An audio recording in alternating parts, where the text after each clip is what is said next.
Welcome to Stuff You Missed in History Class, a production of iHeartRadio.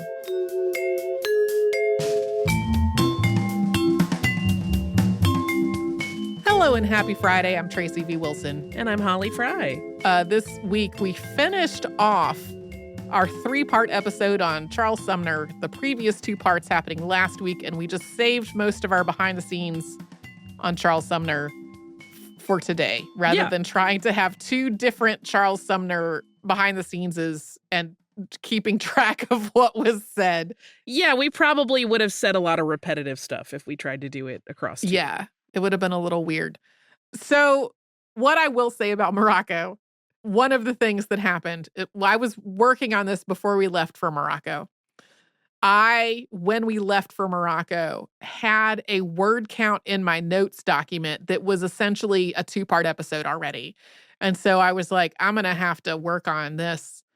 And yet, on my Kindle, I downloaded 2 different books about Charles Sumner to read on the Morocco trip. One of them I did not read at all. It went back to the library unopened. The other was Zachar Tamiz's book, Charles Sumner, Conscience of a Nation. Again, I already had a 2-part episode's worth of writing when I read this book. And I did not start reading it until the last day of the Morocco trip. And I was reading it on my phone and just like highlighting sentences that were like little details that I didn't know already to potentially add into the episode later. As I was working on the episode, though, there was a moment where I was like, this is going to be 4 parts. And we've never had like a 4-part episode on one person. Right, we had sort of a 4-parter. Yeah, way back. We had a sort of 4 interconnected episodes that were all about China under Chairman Mao. Right. And those had been, to some extent, researched and written in tandem, but to some extent, researched and written separately. And it was just like, I kept working on one thing and being like, oh, there's this other thing that's related to this that also needs more time. With Charles Sumner, it was just, a lot of it was just, he did so much and he was involved in so much and he wrote so much. And part of the reason it did not turn into a 4-part episode instead of 3 is that I felt like I did not have the fullest understanding of everything about Grant wanting to annex what is now the Dominican Republic. And that would have been one of the things that could have pushed it into a 4-part episode. And I was out of time. I needed to finish writing the episode and send it to you so that we could record it so that there will be a podcast coming out on the Monday after we record this. Otherwise, we would have just not had one. But there's just so much that he was involved with, and so much of it was ahead of his time. So many of the things he was arguing were things that would be re-argued again during the civil rights movement. Some of it is stuff that is being re-argued again now. And he was definitely not a perfect person. If he, in my ideal world, he would have also spoken out on women's rights and the rights of indigenous people and the rights of other, non-white people, in addition to the previously enslaved and other people of African descent. At the same time, though, Charles Sumner was right. He was right about so much stuff. And so much of the criticism he got at the time was kind of like, wow, that guy, he just wants too much. Right. When what he wanted was the abolition of slavery and equal rights for Black people. Something that was in the outline at one point that I wound up taking out because of the whole, I'm trying to keep this to 3 parts thing, was how in the early 20th century, historians writing about the Civil War and writing about him got really dismissive of him. This was, a period of history and historiography that was really informed by the whole lost cause mythology of the Civil War, which we have covered as a whole episode on the show before. And so people talked about Charles Sumner like, wow, that guy really forced the United States toward a civil war by being so uncompromising about slavery. If he had just moved to the middle and tried to make nice with the Southern people, maybe things would have gone differently. And I'm like, no, how about we don't do that? How about Charles Sumner was correct? Yeah, I mean, particularly, here's my thing. I had two things that really jumped out to me in this series. One is very silly, but the one that is germane to this, that letter that Brooks wrote Uh-huh. is the chilling wording of a psychopath in my book. Right. Being so proud that he caned this person almost to death. Yeah. And that's the person we're supposed to be like cool with and like Yeah. work with them. Hard pass. Yeah. No. I don't know.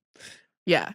All of that rhetoric around that and the weird news articles praising it are just like, they make me physically ill. It goes back to the thing we talked about in the behind the scenes when we were talking about ballooning, and I said humans are always just a breath away from violence. Right. And it's so upsetting to me that Yeah. after the fact, nobody's like, ooh, that kind of went too far. I mean, some people were obviously, but the supporters of Brooks were all like, right on, you really almost killed him. That was great. Like, Yeah. what is wrong with your brain and heart at that point? Like, I don't understand. It's very upsetting to me. Yeah. Yeah. This is one of the reasons why there have been multiple times over the last several years that I have been like, wow, wish that old episode on the caning of Charles Sumner was more than 12 minutes long, because like it feels really resonant with things that are happening right now. Like when Paul Pelosi got attacked with a hammer and there were people celebrating it and making fun of him. Like that kind of reminds me of how people talked about Charles Sumner having been beaten almost to death on the Senate floor. Various examples of like people just spouting absolutely abhorrent rhetoric, like absolutely abhorrent pro-slavery rhetoric, and other people acting like that is normal. Right. Like just sort of minimizing it and being like, oh yeah, like the Southerners are, you know, they're really attached to slavery. We've said in episodes before, including in this one, that like the Northern economy was deeply interconnected with that. It was not like at this point leading up to the Civil War, the South was where slavery was actively happening, but like the North was complicit in it in a lot of ways, if not actively involved in some ways. But like a lot of the way that people talked about the institution and talked about the people who were enslaved was just horrifying. Yeah. Then talked about by people who were sort of seen as moderate at the time as like, yeah, but we really have to make sure that those people have equal power to the free states in Congress, right? We can't not have equal power between them. So that is how we wound up with a 3-part episode with that. Because that 12-minute one just like could not really be brought out easily as a Saturday classic, when I was like, man, this feels like an echo of Charles Sumner being beaten almost to death. Yeah. Yeah.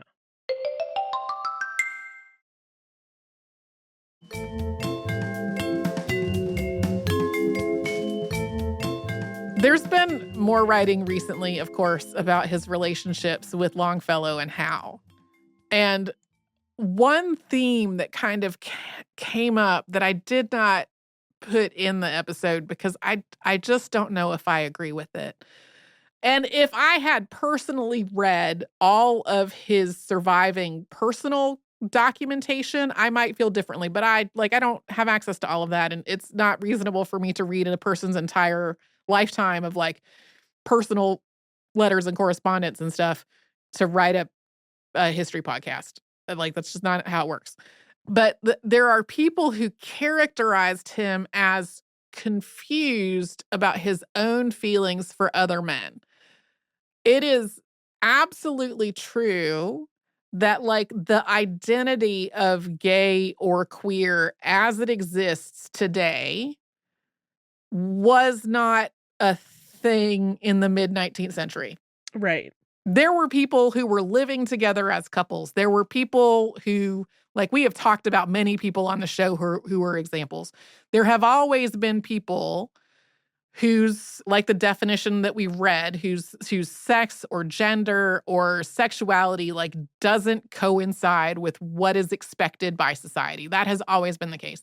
Right. But this like identity and this sense that a person's sexual orientation expresses something intrinsic about themselves, like that was not really part of the public consciousness when he was living. All that is true. And so there's some interpretation that's like people who sort of conclude, like, I think he was a gay man who was confused because he did not have the language to understand his own feelings.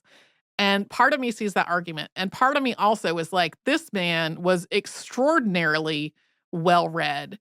He knew 6 different languages proficiently to fluently. He read extensively through like Latin and Greek literature in other languages. And so it is hard for me to believe that a person who has that enormous breadth of historical and literary knowledge to have no way to sort of look at their own feelings and say, I have feelings for this person. Like there's just so much that he could have been exposed to in the worlds of history and literature that could have given him a little bit of language. And so there's just this sort of, I think he was just confused. And I'm like, maybe, but maybe also there have always been people who were living outside of these binaries and structures, right?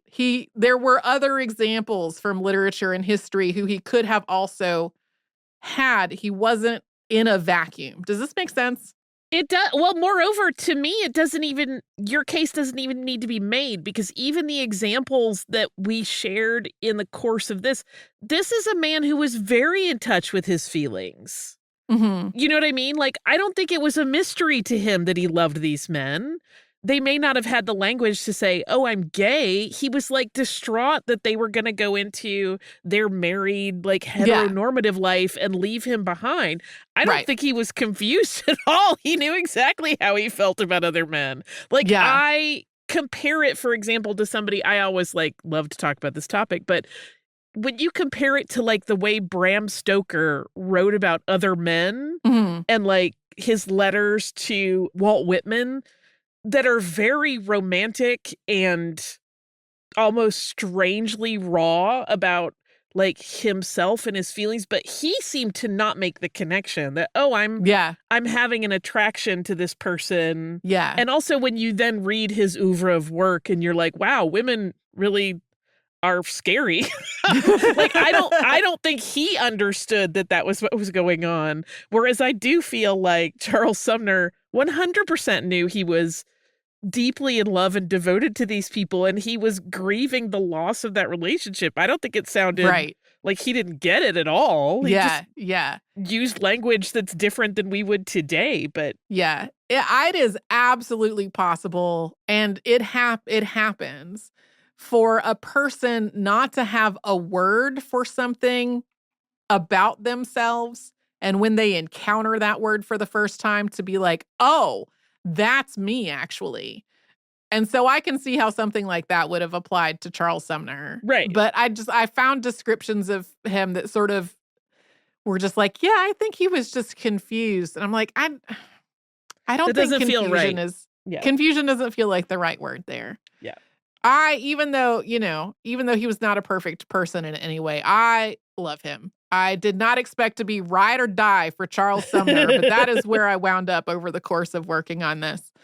And if I had had more time, we might have wound up with our first 4-parter on a single subject. Yeah, I mean, he's extremely admirable. As you said, like, he's not a perfect person. Nobody is. Yeah. We know that intrinsically after years of working on this show. Yeah. There are a lot of great people who had problematic views on various things. Yeah. But he sure did put himself on the line for people a lot of the time, like literally physically on the line for them. Yeah. in ways that he did not have to and that none of his colleagues were doing.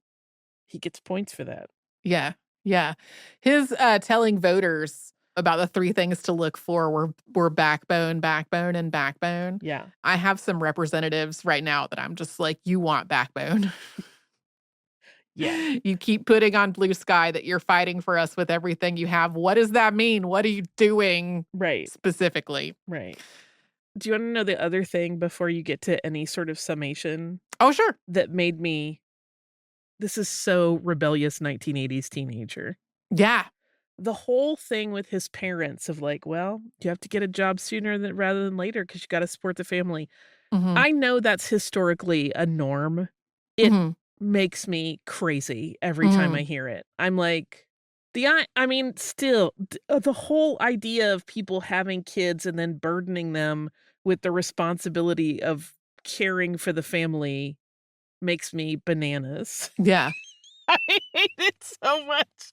Again, I know that's a cultural norm in a lot of places, but my whole thing is like, what?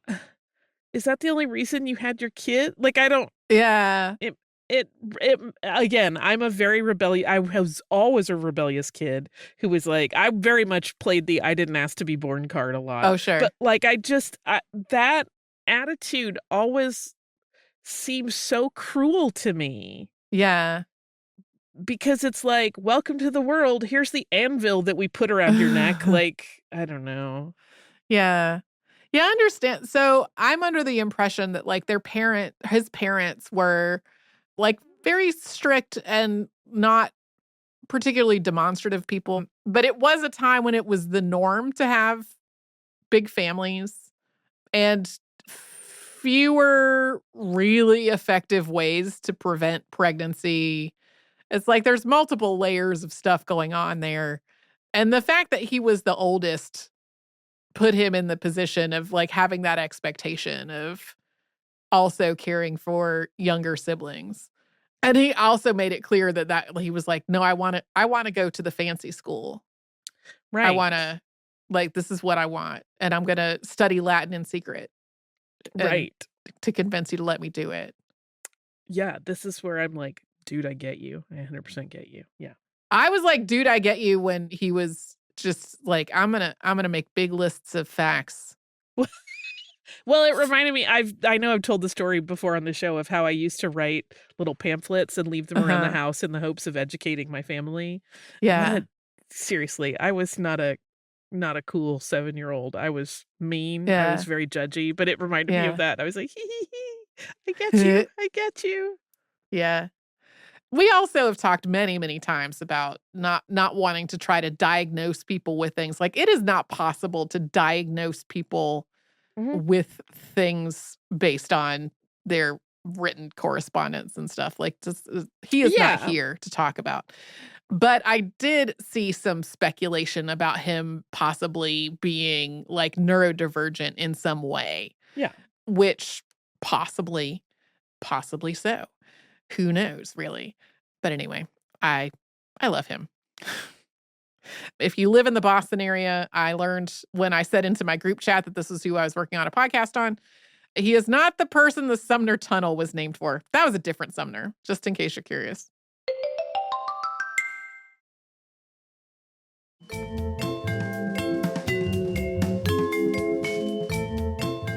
We talked about Cash Coolidge this week. Yeah. This one was a little bit tricky because there is some scholarly work around his oeuvre, but not as much as I would like. Mhm. But then when you start kind of digging into newspapers, he gets mentioned so much that it's easy to pull stuff. Mhm. Because he was a busy bee in New York in the 1890s. Yeah. He was involved in all the things, and people literally seem to love him. So he seems like he must have been a fun guy to hang out with even before he started painting dogs playing poker, which Yeah. I love. Dogs playing poker has been referenced so much in pop culture. A ton. A ton. Everything. The Simpsons, The Cheers. Simpsons was the first thing that I thought of. Yeah, I don't know if you watched Cheers when you were growing up, but I think Sam had a collection of Yeah. Cash Coolidge pieces, or he was really into it. I've more watched it in syndication. Like, I watched it some when I was growing up, but it has, when it has been either in syndication or on streaming services, I've watched an amount of it. Yeah. I love those paintings. It's a little bit funny to me. We included talk about it in here because it does come up a lot, so I didn't wanna act like that was not part of the zeitgeisty discussion about it. The Uh-huh. whole, like, people love his work because it's a man's world, and I'm like, that never even occurred to me No. growing up or looking at any of these pieces of art. I always just thought they were hilarious and fun, and I never was like, right, because 'cause they're also very masculine. That never crossed my mind for a second. Because it's Right. puppies! Yeah. I was sort of surprised when I came across and then saw it in multiple examinations of his work, the fact that he modeled some of the dogs on Caravaggio figures. That was very funny to me. And then I was I like, never would I have need guessed. I need an image of the card sharps immediately." And I was like, "Oh, yeah, he did model some of those dogs." Yeah. I don't know why that's so funny to me.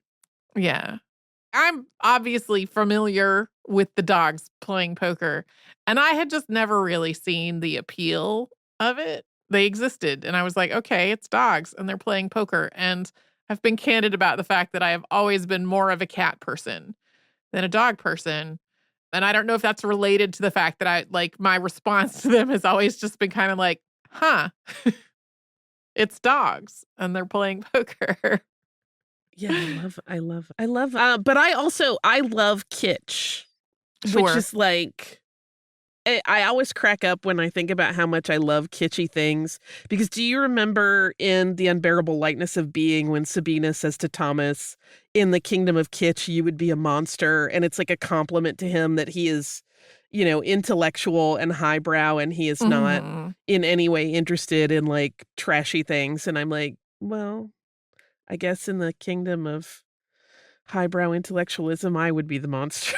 'Cause I'm like, "Yeah, give me dogs playing poker all day long. Give me all the Yeah. weird kitschy art." I just think it's fun, and I also think it's an interesting I mean, one, we've talked so much on the show about my feelings about art and how art should be democratized, and this idea of only fine art should count as art is Right. messed up.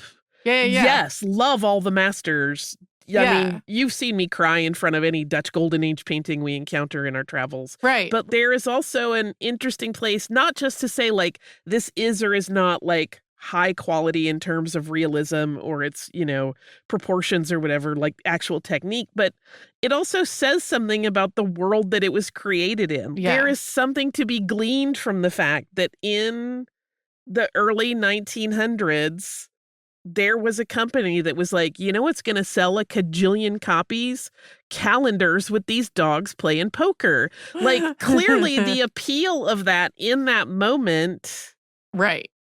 speaks to what that moment was like to live in, and that to Right. me is the interesting part. And they did, I mean, they were right. Those things sold like crazy. Yeah. That's why they then were like, "Well, let's put them on plates and on socks and prints and everything else because people love it." Yeah.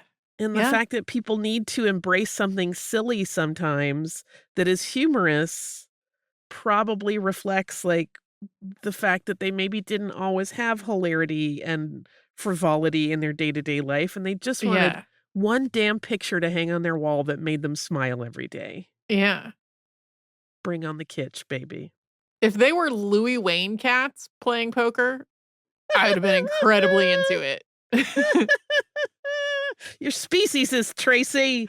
I guess so. I love a big goofy dog. I do love that he very clearly had breed preferences, right? You Uh-huh. do not Yeah. see a lot of little dogs in these paintings. Once in a while you'll see one pop up in like a background of a big scene, but for the most part, they are all the bigger dog breeds, the Yeah. like cobby-bodied dogs.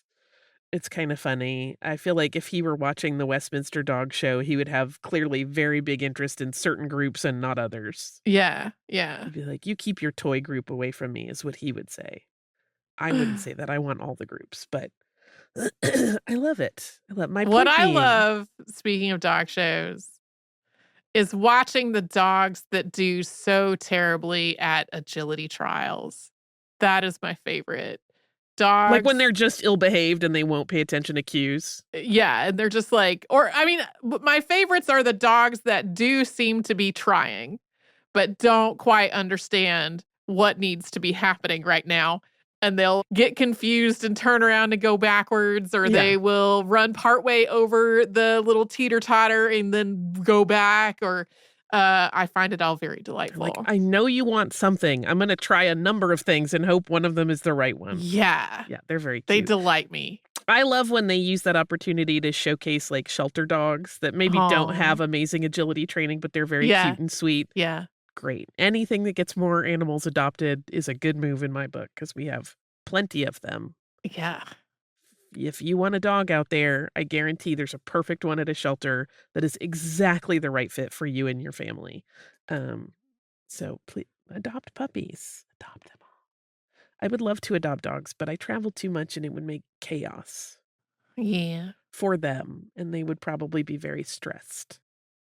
My cats are stressed, and they are, a different level of care needed. We have a pet sitter who comes when we travel, and they're spoiled, so the pet sitter comes twice a day. But still, we get home, and they are very needy, and it's clear that they are upset that we have been gone. Yeah. I mean, we're very lucky because our pet sitter is our close friend that we trade pet sitting with, so, like, she has been involved in our cats' lives from the gate. Like, the day they come home, she will come over and meet them and spend time with them, and they all know her very well, and, like, she was sending us pictures of while we were in Morocco, the cats on her lap every night, and some of which do not normally sit on our laps, and there was a little bit of, like, what do you mean Marva sat in her lap? Well, a minor jealousy. She also has a very great way with cats. But even so, I don't think they're as traumatized, but they do get, like, one of our cats has been a barnacle on me since we got home, where she's like, do not do that again. Please. Thank you. Right. Our pet sitter toward the end of the Morocco trip sent pictures of one of our cats on the dining room table where she is not supposed to be. She gets up there. She knows she's not allowed up there because if she hears us stand up in the other room, we will hear her jump down off the table. Right. But the, pet sitter doesn't know necessarily what all the rules of the house are. And she took a couple of pictures of Onyx on the table. And after we got back, Onyx was like, I'll show you. I will get on the table while you are looking at me. How's that? Babies. Still not allowed up there, kitty cat. Babies. Yeah. But I do love a pupper. Ooh, they're fun. Doggies are fun. Maybe one day when my life calms down and I stop doing things, I can have a pup. But at this point, I also don't want to, like, jack up the cat's life either. So many considerations. Sure. So in the meantime, I just donate a lot to shelters because I want those dogs to have toys and beds and yummy food and all the things they need. Yeah. And, maybe we should be donating prints of dogs playing poker so that the dogs will think, hey, I could do other things with my time. I could monetize my adorableness and play poker and win money. I doubt that would really work out, but it's fun to think about. If you are headed into your weekend, I hope that you get to think about doing fun things, whether that is with your pets or without. If you do not have time off, I hope you still get to spend time with pets if you love them, or with other people that make you happy and feel content, or with anything that makes you feel joy, whether that is kitschy or highbrow. Whatever you love is great. Just engage with it and make your heart happy. We will be right back here tomorrow with a classic episode, and then on Monday with something brand new.